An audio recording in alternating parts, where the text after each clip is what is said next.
Okay, ganun eh. Lumabang ka ng ganun, labang ka, bayaran mo.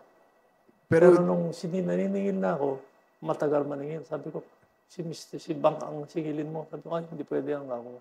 Walang pasahan. Wala dito. Hindi, ang kausap ko, Araneta, kayo lang. Tapos, yung kung sinong pumusta ng pera, hindi ko pera yun. Pera niya yun. So, doon yun lang. Now, siguro naman ayaw niya maiskandalo ang Araneta. Sinabi niya, sir? Oo. Sino kausap niya, sir? Mga tao lang nila. Okay. Baka sabihin niyo, tawag ito, pwede niyo kung paikot-ikutan dyan na pwede mo singilin dyan, kami maniningil. Hindi. Kayo magbayad. Hindi niyo gagawin yan. Tawag ito, si Mr. Aranetang magsasagot dyan. So you put your foot down talaga, sir? Yeah, of course.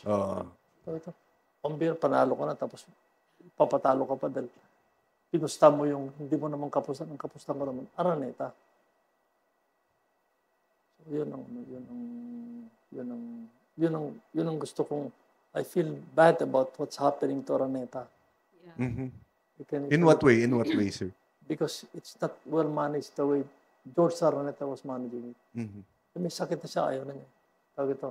So, it's being managed by somebody else. Tawag ito.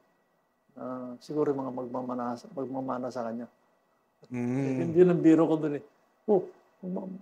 Magmamana kayo. Tawag ito. So, anyway. Tagapagmana kayo. Minsan natatawa ko. May mga kaibigan na yan ang biro ko eh.